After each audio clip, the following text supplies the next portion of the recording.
حول ولا قوة إلا بالله العلي العظيم أعوذ بالله من الشيطان الرجيم بسم الله الرحمن الرحيم الحمد لله رب العالمين وصلى الله على سيدنا محمد وآله الطاهرين قال الله تبارك وتعالى في محكم كتابه يا أيها الذين آمنوا كتب عليكم الصيام كما كتب على الذين من قبلكم لعلكم تتقون۔ پروردگار عالم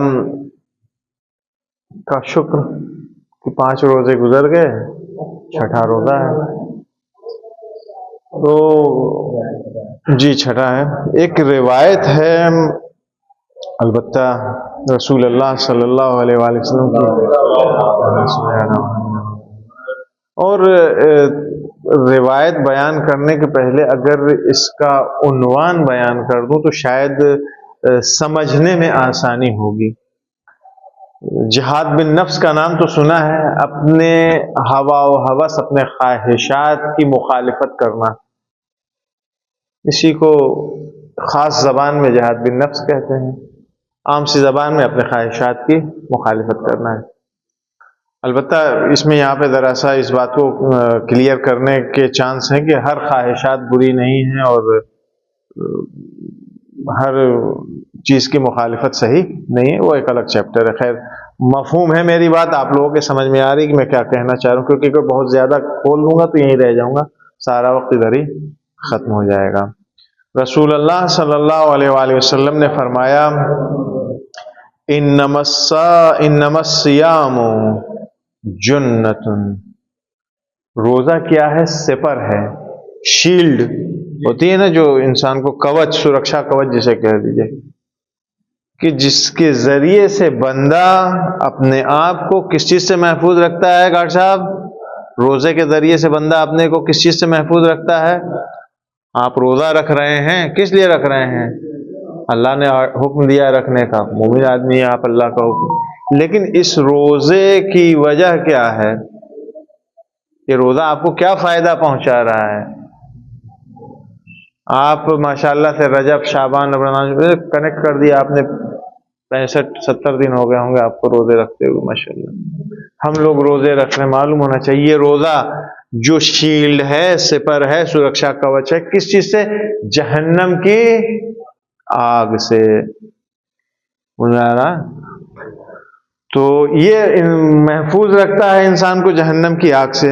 لہذا جب بھی فرما رہے ہیں رسول اللہ کہ تم میں سے اگر کوئی بھی روزے دار، جو شخص روزے سے ہو، اس کو چاہیے کہ وہ اپنے آداب و اطوار، اس کا طور طریقہ صحیح ہونا چاہیے، ناشائستہ نہیں ہونا چاہیے، جہالت اور نادانی سے اپنے آپ کو دور رکھنا، یعنی ایسے ایکٹیویٹی، ایسی باتیں جس سے اس کی بے وقوفی ثابت ہو، اس کی جہالت کا اعلان ہو رہا ہو۔ روزے دار کو ان چیزوں سے اپنے آپ کو بچانا چاہیے۔ بہت کیا کہا جائے، ریزرو کا مطلب یہ نہیں کہ ناک بھاؤں چڑھائے ہوئے، یعنی فالتو باتوں سے، فالتو کی گیدرنگ سے، فالتو فکروں سے اپنے آپ کو محفوظ رکھے۔ اور اگر، یہ بہت امپورٹنٹ جملہ ہے، اس جملے سے بھی کام ہے مجھے، اگر کوئی اس کے ساتھ لڑائی جھگڑا کر رہا ہے، جنگ و جدال کر رہا ہے، اس کو گالیاں دے رہا ہے، گالیاں کہہ رہا ہوں، یعنی اس کو اگر گالیاں دے رہا ہے تو وہ کیا کہے؟ رسول اللہ صلی اللہ علیہ وسلم فرماتے ہیں کہ وہ جواب میں کیا کہے؟ انی صائم، میں روزے دار ہوں۔ یہ یقینی طور کے اوپر نہ آپ لوگوں نے صحیح سے سنا نہ اس کو سمجھا، میں پھر سے ریپیٹ کر رہا ہوں۔ اگر کوئی روزے دار ہے، رسول اللہ فرما رہے ہیں صلی اللہ علیہ وآلہ وسلم کہ پہلی چیز تو وہ اپنے آپ کو، یعنی طور طریقہ، اپنا آداب و اطوار صحیح رکھے، ٹریٹ جو اس کا ہے وہ صحیح ہونا چاہیے، کس طرح سے لوگوں سے پیش آنا ہے۔ اس کے بعد فرما رہے ہیں کہ اپنے آپ کو بے وقوفی، جہالت، اس طرح کی حرکتوں سے، اس طرح کی باتوں سے اپنے آپ کو دور رکھو، کوئی تم کو بیوقوف، جاہل، احمق نہ سمجھنے پائے۔ اور اس سے زیادہ امپورٹنٹ بات، اگر روزے کی حالت میں کوئی تمہارے ساتھ جھگڑا کر رہا ہے، لڑائی کر رہا ہے، تو میں کر رہا ہے، تلوار لے کے جنگ کر رہا ہے، شمشیر لے کے جنگ کر رہا ہے، یا آپ کو زبان سے گالیاں دے رہا ہے؟ کتنی دیر آپ برداشت کریں گے یہ سب؟ آپ سے پوچھ، آپ تو پہلے جواب ایسا دے دیتے کہ ہم کچھ کہہ ہی نہیں پاتے ہیں، مطلب ایک دم حدیث نے وہ کہا ہے خصوصی اعتبار سے کہتے تو یہی کہنا ہے. نہیں، آپ اپنے آپ کو دیکھیے، ہے حدیث کو بھی چھوڑ دیے، اپنے اوپر غور و فکر کیجئے، اپنی کیپیسٹی دیکھیے، اس کے بعد جواب دیجئے کہ اگر یہی چیز آپ کے ساتھ ہو روزے کی حالت میں. ابھی چھوڑ دیجیے لڑائی جھگڑے کو، ایک آدمی آیا ابھی یہاں پہ گالی گفتہ کرنے لگے، آپ کو بڑھیا بڑھیا گالی دینے لگے، کیا کیجیے گا؟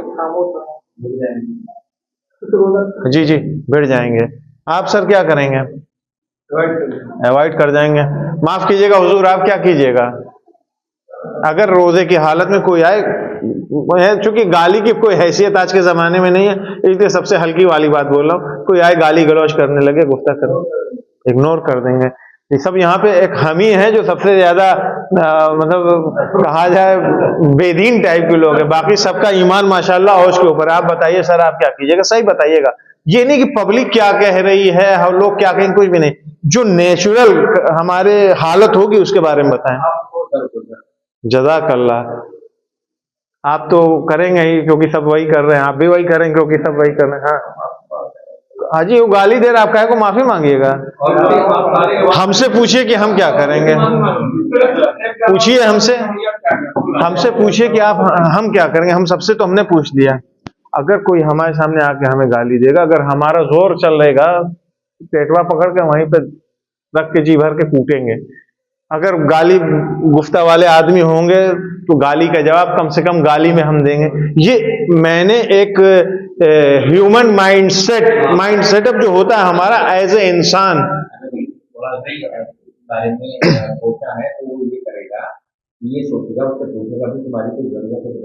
جی یہ اولیاء خدا کی سیرت ہے حضور. میں ایک جنرل نارمل آدمی جو ابھی مثلا ہم لوگ روزے سے ہیں اور بہت زیادہ ہمیں دین کے بارے میں نہیں معلوم، میں جان بوجھ کر کے اس بات کو اس لیے کہہ رہا ہوں کیونکہ ہم لوگ ہر روز صبح شام دست و پنجے اپنے نرم کرتے ہیں، مقابلہ کرتے رہتے ہیں، ان چیزوں کا پیش آتی رہتی ہے. جا رہے ہیں راستے میں کسی گاڑی والے نے گالی دے دیا، اسکوٹر والے نے دے دیا، کسی نے ٹوک دیا، کسی نے، دکان والے، کچھ بھی کہیں بھی ہو سکتا ہے، اور گالی سنتے ہی تو آدمی فوراً ہی ٹیمپر اس کا ہائی ہو جاتا ہے. تو ہم کریں کیا؟ رسول اللہ صلی اللہ علیہ وآلہ وسلم ایک جملہ فرما رہے ہیں، کہہ رہے ہیں کہ اس طرح کے جواب میں کہہ دو انی صائمٌ، میں روزے دار ہوں. ساری باتوں کا ایک جواب سر، میں روزے دار ہوں. اس بات کو سمجھانے کے لیے ایک واقعہ ہے امیر المومنین علی ابن ابی طالب علیہ السلام کے زمانے کا. مولا کائنات کی سپاہ میں ایک شخص تھا جس کا نام تھا عامر. کیا نام تھا؟ عامر. یہ چیزیں تھکانے والی نہیں ہوتی ہیں، کہانی قصے میں ایسے بھی دل لگتا ہے. اور یہ شخص جو تھا عامر، یہ بے انتہا شجاع تھا، اپنے ایمان میں بھی بہت معروف تھا، یعنی مومن، آپ کہیے کہ مومن تھا، شجاع تھا. اور جب جنگ ہوتی تھی تو جو پہلی صف ہوتی تھی، پہلی لائن ہوتی تھی فوجیوں کی، ہمیشہ اس صف میں یہ رہتا تھا. یہ اس کے بہادری کے اوپر دلالت کر رہی ہے. جو جتنا زیادہ شجاع ہوتا تھا اتنا ہی آگے ہوتا تھا. جنگ معاویہ کے لشکر کے ساتھ جنگ ہو رہی تھی. اگر آپ میں سے کوئی بتا دے ہمیں کہ معاویہ کے لشکر کے ساتھ امیر المومنین سلام اللہ علیہ کی کون سی جنگ ہوئی، تو مجھے ذرا سا سہارا اس بات کا ملے گا کہ بات ہماری ضائع نہیں ہوتی ہے، لوگ سنتے ہیں غور سے. البتہ میں نے ابھی نہیں بتایا، لیکن یہ مولا کائنات والی چیز ہے. آپ تو ماشاءاللہ سے زبردست پروگرام کرواتے ہیں، اس کے چرچے رہتے ہیں پورے دنیا میں، ہندوستان میں، تو بہترین علماء آتے ہیں آپ کے وہاں پڑھنے کے لیے. معلوم ہونا چاہیے امیر المومنین زمانے میں 3 جنگ ہوئی تھی. جنگ امیر المومنین کی حکومت میں، یہ رسول اللہ کے زمانے کی ہے. جنگ نہروان اور جنگ جمل، اور ایک اور جنگ نہیں معاویہ کے ساتھ جو ہوئی تھی، نہیں وہ بھی خیر صحیح ہے.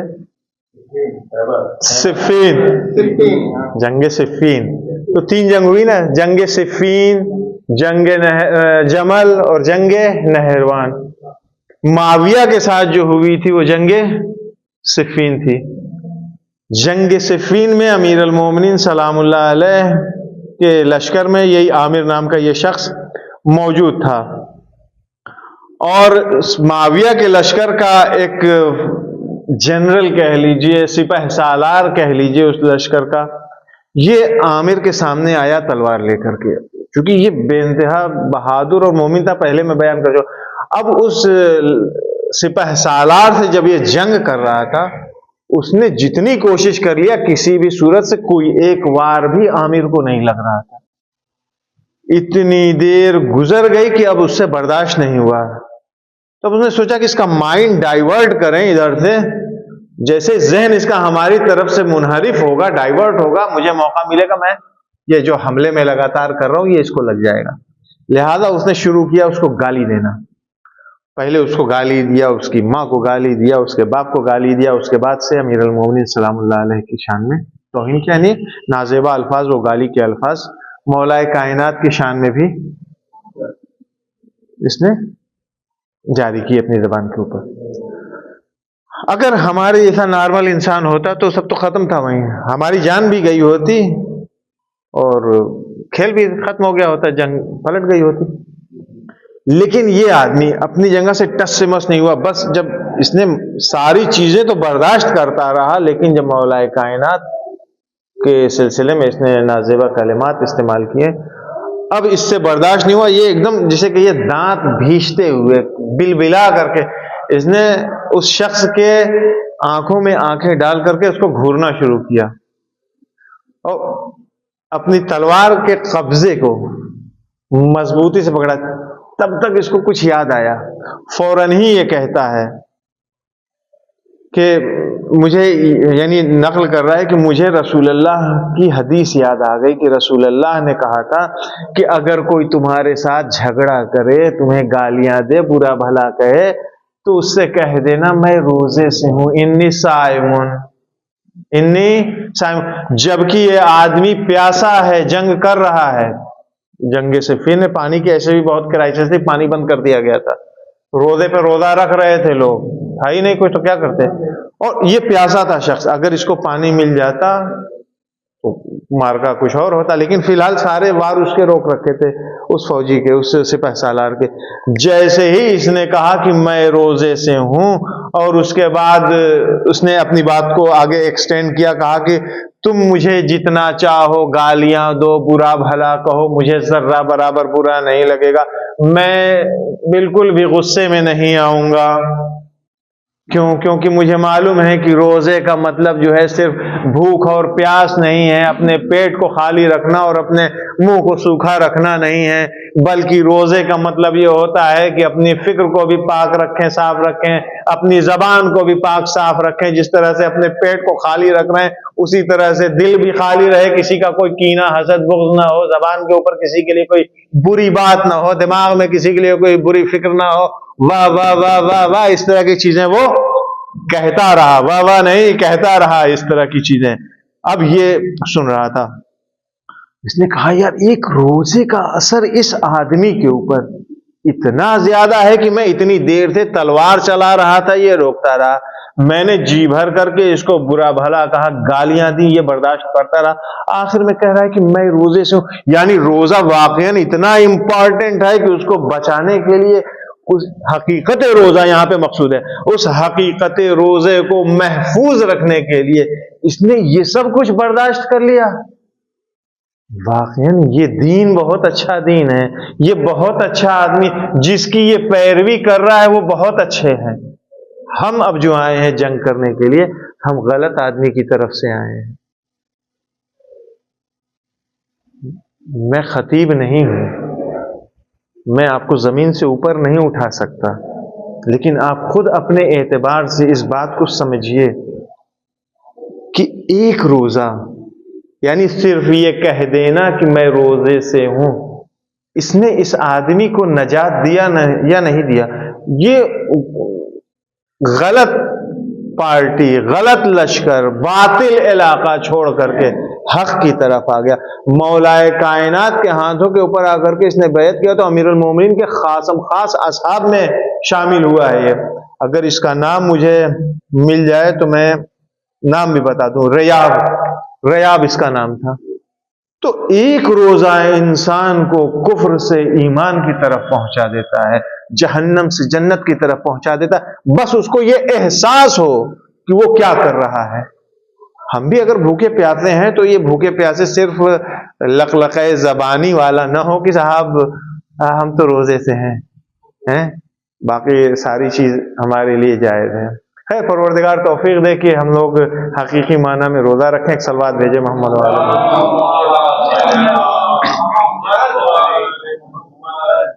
رسول اللہ صلی اللہ علیہ وآلہ وسلم کی سیرت کے سلسلے میں گفتگو ہو رہی تھی. اب مجھے ایگزیکٹ نہیں یاد ہے کہ کیونکہ اچانک سے وہ اشارہ ہو جاتا ہے تو بھول جاتا ہوں کہ کہاں پہ بات ختم کیا ہے. اگر ذرا سا ریکیپ ہو جائے تو اس کو مائنڈ نہ کیجیے گا. ظاہراً ہم وحی الہی کے سلسلے میں گفتگو کر رہے تھے کہ رسول اللہ صلی اللہ علیہ وآلہ وسلم ان کے اوپر جو وحی نازل ہوئی تھی وہ سب سے پہلے وحی جو تھی وہ سورہ علق کی ابتدائی 3 آیات تھی. اقرا بسم ربک الذی خلق، خلق الانسان من علق. ٹھیک ہے. اور اب یہاں پہ ایک اعتراض تھا جو مجھے یاد آ رہا ہے. میں نے کہا تھا کہ اب لوگ کہتے ہیں کہ یہ سب سے پہلی آیت ہے قرآن کی یا سورہ فاتحہ یعنی سورہ الحمد ہے، کیونکہ بعثت کے دوسرے دن رسول اللہ جناب خدیجہ اور امیر المومنین سلام اللہ علیہ کے ساتھ نماز پڑھی ہے انہوں نے، اور ہمیں یہ معلوم ہے کہ بغیر سورہ فاتحہ کے کوئی نماز ہی نہیں ہے. لا صلاۃ الا بفاتحۃ الکتاب. تو اس کا جواب دیا ہے علماء نے، کہا ہے کہ اس زمانے میں جب مثلا رسول اللہ جو نماز دوسرے دن انہوں نے پڑھی ہے بعثت کے نیکسٹ ڈے، اس وقت نماز میں سورہ حمد تشریح نہیں ہوئی، یعنی ابھی اس کا نہ وجوب تھا، ابھی نازل ہی نہیں ہوئی. پہلی چیز ابھی نازل نہیں ہوئی ہے اور نہ اس کا وجوب ہے. کیا پڑھنا ہے کیسے پڑھنا وہ رسول اللہ جانتے تھے، ابھی اس وقت تک یہ چیز تشریح نہیں ہوئی تھی. لہذا بہت زیادہ یہ نئی بات، اس بات کو یقین سے کہا جا سکتا ہے کہ سورہ حمد نازل ہو گئی تھی یا سورہ حمد پڑھی تھی. خوب نازل نہیں ہوئی تھی تو نہیں پڑھی تھی، جو بھی عبادت کا طریقہ رہا ہوگا نماز پڑھنے کا وہ انہوں نے کیا تھا. البتہ یہ بھی کہا جاتا ہے کہ سب سے پہلی آیات جو رسول اللہ پر رسول بننے کے بعد نازل ہوئی ہے، پھر سے اس جملے کو ریپیٹ کر رہا ہوں، غور کیجیے گا. رسول بننے کے بعد سب سے پہلی آیات جو رسول اللہ پر نازل ہوئی ہے وہ سورہ مدثر کی آیتیں، یا ایھا المدثر قم اللیل الا قلیلا. یہی ہے نا؟ یہی ہے، غلط پڑھ رہا ہوں. یا ایھا المدثر قم اللیل الا قلیلا ورتل القرآن ترتیلا انا سنلقی علیک قولا ثقیلا. صحیح ہے، یہی ہے. صلوات اصل میں آیت پڑھتے ہوئے ڈر لگتا ہے بھائی غلط سلط پڑے تو روزے کی حالت میں بھی گنڈا چھاپ روزہ ہو بھی، اگر خدا نخواستہ غلط آیت پڑھ کے فالتو میں جو ہے روزہ بھی برباد کرے آدمی گنہگار ہو جائے، تو اس وجہ سے اوائڈ کرتا ہوں. خیر ایک تیسری بات یہ ہے، خیر یہ تو ہوگی کہ سورہ مدثر کی آیات نازل ہوئی ہیں. خیر یہ بہت زیادہ اس میں مشکل نہیں ہے، یہ مانو وہ مانو. ابھی ہم لوگ جب آگے بڑھیں گے، یہ ایک چیپٹر بحث والا چیپٹر ہے. اس میں کیا ہوتا ہے، روایات سنانا چاہتا ہوں جو بہت کنٹروورشیل ہیں، مختلف روایات ہیں. یہی آغاز وحی کے سلسلے میں کہ مثلا جب وحی نازل ہوئی ہے تو رسول اللہ کی کیا کنڈیشن تھی، ان کو کیا محسوس ہوا، لوگوں نے کیا کہا، کس کس کے پاس گئے، کس نے کیا کیا کہا. اور جو بھی ہم بیان کریں گے تقریباً سب صحیح ترین کتابوں سے ہوگا معاملہ. ہم اپنا نظریہ ہمارے ہاں کیا باتیں ہیں وہ ہم بعد میں بیان کریں گے، لیکن ان باتوں کا لاسٹ ایئر بھی میں نے کہا تھا جاننا بہت ضروری ہے. اگر آج ہمارے درمیان میں آپ دیکھ رہے ہیں کہ سینیٹک ورسز جیسی کتابیں موجود ہیں، رنگیلا رسول جیسی کتاب موجود ہے، یا دوسری فلمیں بن رہی ہیں، تو کہاں سے بن رہی ہیں؟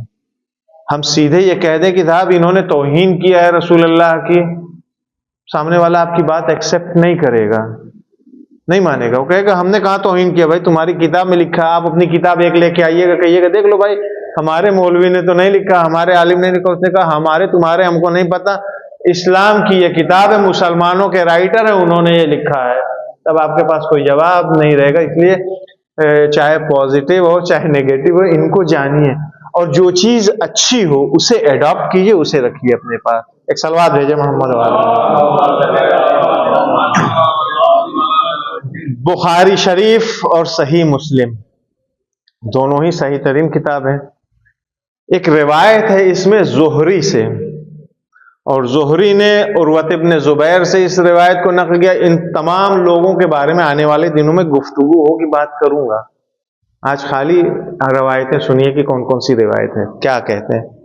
تو عروۃ ابن زبیر نے عائشہ سے، ام المومنین، ان سے روایت نقل کیا. روایت مفصل ہے، اس کا کنکلوژن، خلاصہ شارٹ میں یہ ہے کہ جب غار حرا میں فرشتہ رسول اللہ صلی اللہ علیہ وآلہ وسلم کی خدمت میں آیا ہے اور آنے کے بعد سے کہتا ہے کہ پڑھو، اور ٹائٹ کہا کہ پڑھو. انہوں نے کہا کہ مجھے پڑھنا نہیں آتا ہے. کہتے ہیں رسول اللہ کہ اس فرشتے نے مجھے پکڑ کے اتنا کس کے دبایا، اتنا کس کے مجھے دبایا کہ میں بے جان ہو کے گر پڑا. پھر اٹھا، پھر اس نے مجھ سے کہا پڑھو. میں نے کہا مجھے پڑھنا نہیں آتا. پھر اس نے مجھے پکڑ کر کے پوری طاقت سے دبایا، اتنا کس کے دبایا حضور کہ بے جان ہو کر کے زمین پر گر پڑا. پھر کھڑا ہوا میں، جان آئی میرے اندر. تو پھر اس نے مجھ سے کہا کہ پڑھو. میں نے کہا مجھے پڑھنا نہیں آتا ہے. پھر اس نے مجھے پکڑ کر کے دبایا، یہ تیسری بار. پھر دبایا، اس حد تک دبایا کہ میں پھر بے جان ہو کر کے زمین پر گر پڑا. اب اس کے بعد سے وہ کہتا ہے کہ اقرا بسم ربک الذی خلق، خلق الانسان من علق، اقرا وربک الاکرم الذی علم بالقلم وغیرہ. یہ آیات اس فرشتے نے پڑھی. یہ حدیث کا خلاصہ ہے، ایک حدیث کا. البتہ ابھی ختم نہیں ہوا یہاں تک. اب جب وہ فرشتہ یہ کہہ کر کے یہاں سے چلا گیا تو رسول اللہ بہت زیادہ ڈر گئے تھے. یہ ساری چیزیں اچانک سے عبادت کر رہے تھے غار میں، اور یہ اس طرح سے آ کر کے بلخرم کے ساتھ ایک چیز پیش آ گئی. ڈرے ڈر کے سیدھے گھر آئے ہیں. اور آنے کے بعد سے جناب خدیجہ سلام اللہ علیہا کے پاس آئے. آنے کے بعد کہہ رہے ہیں کہ مجھے جلدی سے چھپا لو، مجھے چھپا لو جلدی سے، تاکہ میں چھپ جاؤں گا تو یہ جو میرے پر ایک ڈر اور خوف طاری ہے، یہ ڈر اور خوف میرا ختم ہو جائے گا. اور اب روایت چونکہ بہت لمبی ہے، شارٹ کرتے کرتے اب ہم چلتے ہیں اسی میں آگے کہ جناب خدیجہ کو جب ساری بات انہوں نے بتائی رسول اللہ نے کہ میں تو بھائی مجھے بہت ڈر لگ رہا ہے، اس طرح کا میرے ساتھ حادثہ ہوا ہے. تو جناب خدیجہ نے کہا کہ ڈر کیوں رہے ہیں، ڈرنے کی کوئی بات نہیں ہے. خداوند متعال کی قسم کہ اس میں ڈرنے کے بعد جو کچھ آپ سمجھ رہے ہیں ایسا کچھ نہیں ہے. آپ نے تو کبھی کسی کا کچھ برا چاہا ہی نہیں ہے. آپ لوگوں کی مدد کرتے ہیں، آپ ہمیشہ سچ بولتے ہیں، جس کی جو ضرورت ہوتی ہے اگر آپ سے پوری کرتے بنتی ہے آپ پوری کرتے ہیں. تو اس طرح کی چیز ڈرنے والی کوئی بات ہی نہیں ہے، کوئی آپ کے ساتھ کوئی خطرے کی بات نہیں ہے. اور ایسا ہے کہ ہم چلتے ہیں ورقہ ابن نوفل کے بعد. ورقہ جناب خدیجہ کے چچیرے بھائی ہیں، اپنے زمانے کا عالم ہے، البتہ عیسائی مذہب کا عالم ہے. عبرانی زبان میں اس زمانے میں یہ کتاب لکھا کرتے تھے. ورقہ ابن نوفل اپنے زمانے کا اللہ والا آدمی تھا، لیکن مذہب اس کا عیسائی مذہب تھا. تو جب ورقہ ابن نوفل کے پاس پہنچے ہیں اور جا کر کے وہاں پہ کہا جناب خدیجہ نے کہ بھائی ایسے ایسے ہو گیا، در صاحب ان کو دیکھو بہت ڈرے ہوئے ہیں. تو اس نے پوچھا کہ ایسا ہے کہ رکو مجھے دیکھنے تو میں دیکھتا ہوں. رسول اللہ کو غور سے دیکھا. اس نے کہا کہ یہ تو مجھے وہی لگ رہا ہے جو جیسے جناب موسیٰ کے ساتھ ہوا تھا، تمہارے ساتھ بھی کچھ ویسا ہی مجھے لگ رہا ہے. یعنی وہ چیز جو اللہ نے جناب موسیٰ کے پاس بھیجی تھی، تم کو دیکھ کے مجھے لگ رہا ہے کہ ایسی ہی کوئی چیز خدا نے تمہارے پاس بھی بھیجی ہے. کاش اس زمانے میں موجود رہتا تو تمہاری حمایت کرتا، لیکن تمہاری قوم تم کو دور بھگائے گی اپنے پاس سے. تمہاری قوم تم کو تمہارے اس شہر سے باہر نکال دے گی. یہ ابھی رسول اللہ غار حرا میں ہیں. 27 رجب کو آیات نازل ہوئی ہے اور یہ وہی سارا واقعہ ہے. اسی دن گھر بھاگ کر کے آئے ہیں وہاں سے ڈر کر کے, اور یہ ساری باتیں ہو رہی ہیں. ورقہ کہہ رہا ہے کہ تم کو جو ہے تمہارے امت یعنی تمہارے شہر والے تم کو باہر نکال دیں گے. اگر میں زندہ رہتا اس زمانے میں, اس کو یقین ہے کہ میں زندہ نہیں رہوں گا, میں اگر اس زمانے میں زندہ رہتا تو میں تمہاری حمایت کرتا. تو رسول اللہ تعجب سے پوچھتے ہیں لوگ مجھے باہر نکال دیں گے مکے سے؟ تو کہا ہاں, اس وجہ سے باہر نکالیں گے کہ جو چیز تم لے کر کے ان لوگوں کے لیے آ رہے ہو, اس طرح کی چیز آج کے پہلے کبھی کوئی لے کے ہی نہیں آیا. بات سمجھ رہے ہیں؟ اس طرح کی چیز کوئی آج کے پہلے لے کر کے ہی نہیں آئی. یہ لوگ نہ تم کو درک کریں گے, نہ سمجھیں گے, نہ تمہاری مدد کریں گے.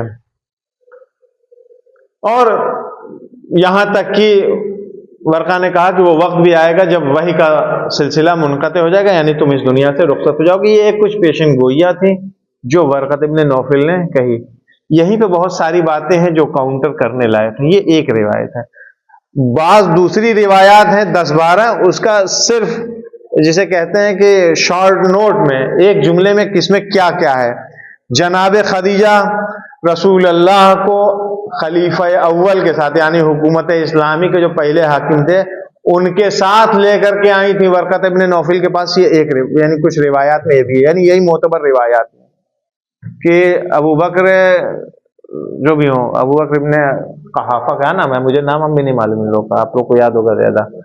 تو یہ ابو بکر کے ساتھ لے کر کے آئی رسول اللہ کو ورقہ ابن نوفل کے پاس.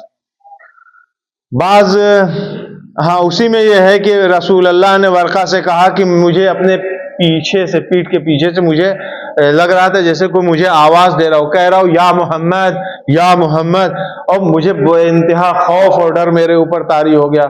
ورقہ نے ان سے کہا کہ ایسا ہے کہ ٹھہریے, گھبرانے کی ضرورت نہیں, رکیے, ڈریے مت, میں آپ کو بتا رہا ہوں کیا ہے. تو وہ کہہ رہا ہے کہ ایسا ہے کہ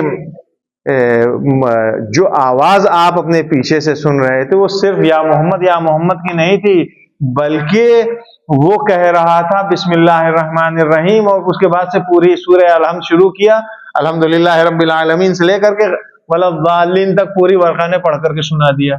یہ آدمی مسلمان نہیں ہے, یہ آدمی عیسائی عالم ہے, رسول جناب خدیجہ کا چچا زاد بھائی ہے. آپ روایات میں اختلاف دیکھیے کہ یہاں پہ کچھ کہا جا رہا ہے, صحیح ترین روایات میں کچھ اور کہا گیا ہے.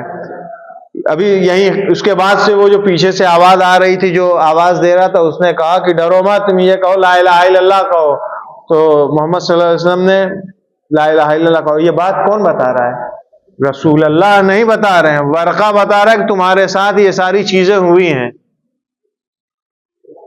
ہم جس رسول کے ماننے والے ہیں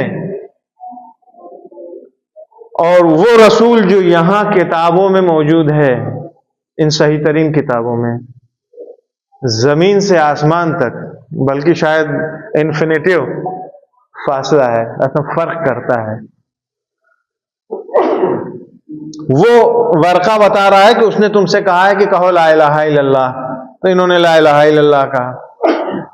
بشارت دیا ہے کہ تمہارا مستقبل بہت روشن ہے اور تم وہی ہو جس کے آنے کی خبر جناب مریم کے بیٹے نے دی تھی, یعنی جناب عیسیٰ نے آپ کے آنے کی بشارت دے رکھی تھی. آپ وہی ہیں, گھبرائیے مت, ڈریے مت.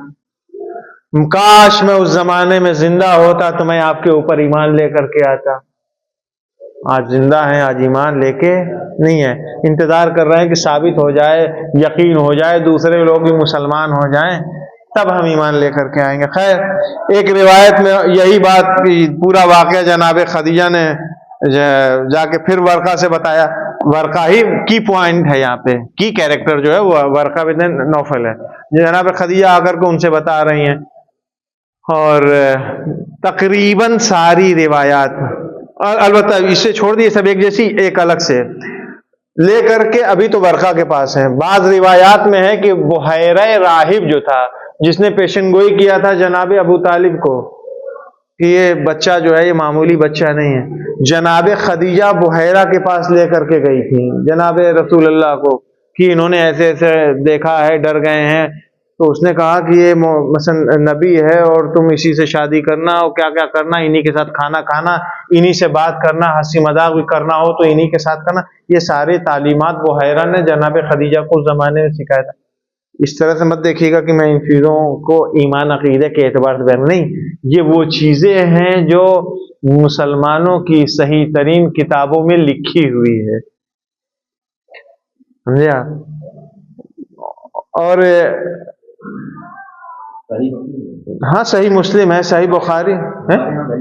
نہیں، میں نے کہا معیار یہ نہیں ہے کہ آپ اس چیز کو مانتے ہیں نہیں مانتے ہیں. میں نے کہا معیار یہ نہیں ہے کہ آپ مانتے ہیں نہیں مانتے ہیں. ایز اے نان مسلم میں اگر ابھی رسول اللہ کی سیرت کو پڑھنا چاہوں، رسول اللہ کے بارے میں کچھ بیان کرنا چاہوں، تو میں جاؤں گا تلاش کروں گا کہ شیعہ کون ہے، سنی کون ہے، شیعہ نے کیا لکھا ہے، سنی نے کیا لکھا ہے. میں پوچھوں گا کہ مسلمانوں کی کتاب کون سی ہے، مسلمانوں کی کتاب کون سی ہے جس سے ہم مسلمانوں کے نبی کو پہچان سکیں. Sir please listen to me, مجھے لیٹ می کمپلیٹ. اگر یہ شخص جو رسول کے بارے میں جاننا چاہ رہا ہے، یہ آپ سے ملاقات کرے گا،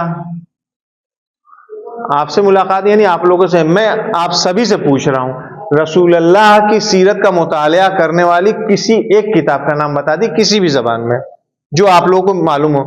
سپوز دین ابھی آپ مسجد سے باہر نکل کے جائیے گا، کوئی ایک مل جائے آپ سے، تو آپ کیا جواب دیجیے گا؟ بھول جائیے کہ میں یہاں بیٹھا ہوں. آپ اپنے مذہب کے ریپرزنٹیٹو ہیں سر، آپ نمائندہ ہیں اپنے مذہب کے، آپ کی بھی ذمہ داری ہے. آپ کس کتاب کا حوالہ دیجیے گا؟ ابھی آپ سے پوچھا، ہم لوگوں سے تو برابر لوگ پوچھتے رہتے ہیں، ہمارے والے بھی پوچھتے ہیں، دوسرے والے بھی پوچھتے ہیں کہ ہم کس کتاب کا مطالعہ کریں، کون سی کتاب پڑھیں. تو جو فی الفور یاد ہوتی بتاتے، ورنہ کہتے ہیں 2 منٹ کا ٹائم دو، بھی بتا رہے ہیں، وہ فوراً جواب دیتے ہیں. آپ لوگوں سے پوچھے تو آپ کون سے جواب دیجیے گا؟ یہ مجھے بتائیے تاکہ میری مشکل حل ہو، میں اپنی بات کو سمجھا سکوں. ہے کوئی کتاب آپ کے ذہن میں رسول اللہ کے سلسلے میں؟ جی قرآن کریم ہے. آپ نے خود قرآن پڑھا ہے؟ رسول اللہ کے بارے میں قرآن میں کیا لکھا ہے؟ بہت معذرت، کیمرہ میرا نہیں ہے، کوئی آپ کو نہیں دیکھ رہا. آپ ذرا 4 بات صرف رسول کے بارے میں بتا دیجیے جو قرآن میں لکھی ہو. بہت معذرت، یہ میں سوال میرا مجھ سے بھی ہے. خوب، اس سے آپ نے کیا سمجھا؟ رسول کی زندگی، وما محمد الا رسول، محمد کچھ بھی نہیں ہے، رسول ہے. یہ رسول کی زندگی کے کس پہلو کی طرف اشارہ کر رہی ہے؟ میں بہت معذرت کے ساتھ، یعنی میں چاہ رہا ہوں کہ میں اپنی بات کو پہنچا سکوں لوگوں تک. ممکن ہے بات سخت لگے، کوئی یہ نہ سوچے کہ میں کسی کو کچھ کہہ رہا ہوں، میں اپنے لیے بھی یہ بات ہے. آقا جب ہم سے کوئی پوچھے قرآن مجید سے، آپ رسول اللہ قرآن کا عالم ہونا چاہیے، تب علماء قرآن کو جلدی سمجھ میں نہیں آتا، 10 سال 20 سال 25 سال عمر گزار دیتے ہیں، تب جا کر کے کہیں اس کا کچھ نتیجہ سامنے آتا ہے کہ صاحب یہ ہے. قرآن کی عبارت اور اس کے ترجمے کو پڑھ کر کے ہم رسول کی سیرت دنیا کو نہیں بیان کر سکتے. بیان کریں گے تو اختلاف ہوگا، وہی جہاد کی آیتیں پھر نکل کر کے سامنے آئیں گی جن کے اوپر کاؤنٹر کیا جائے گا اور لوگ جواب نہیں دے پائیں گے اس کا، جو 2 4 10 لوگ.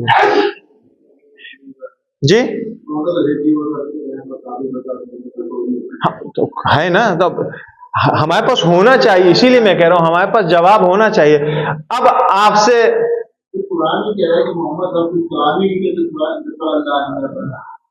اس سے آپ کیا ثابت کر دیے گا؟ میں سمجھ لی کہ مسلمان نہیں ہوں، میں آپ سے پوچھ رہا ہوں کہ آپ اپنے پیغمبر کو مجھے پہچنوا دیجئے. آپ کہیے گا کہ صاحب ہمارا پیغمبر کچھ نہیں ہے، وہ رسول ہے.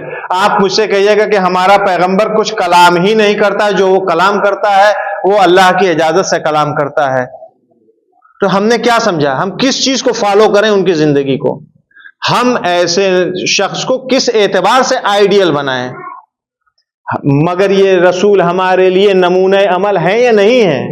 اگر نمونہ عمل ہے تو زندگی کے کچھ گوشے ہوں گے، کچھ زندگی ہوگی ان کی، وہ ہم کہاں سے لیں؟ لائف ہسٹری ان کی کہاں سے حاصل کریں ہم؟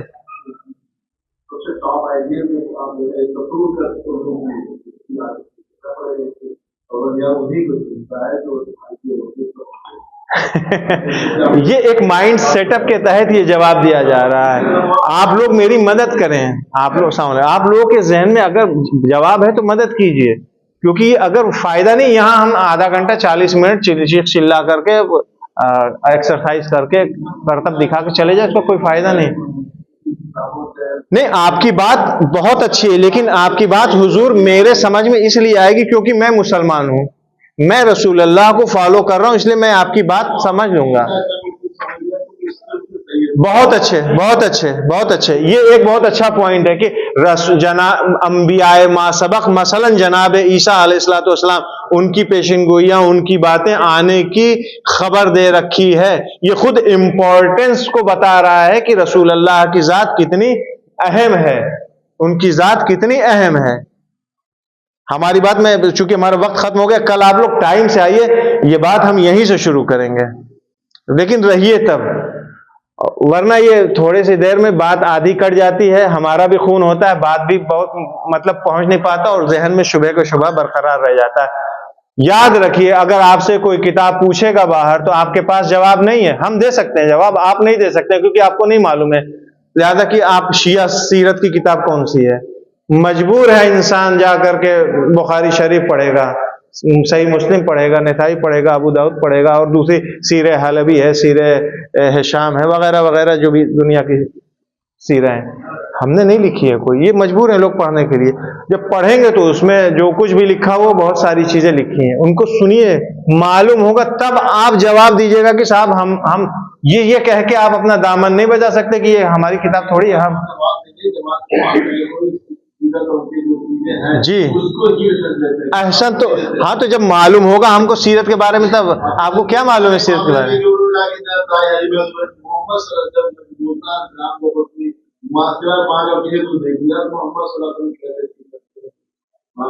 نہیں، پی سکتے ہیں اور پیا ہے رسول اللہ نے. آپ اس بات میں کیوں اختلاف کر رہے ہیں؟ نہیں، ایک سیکنڈ معذرت، آپ کے ماننے سے کوئی چیز ثابت نہیں ہو جائے گی، آپ کے نہیں ماننے سے کوئی حقیقت بدل نہیں جائے گی. اب بولیں.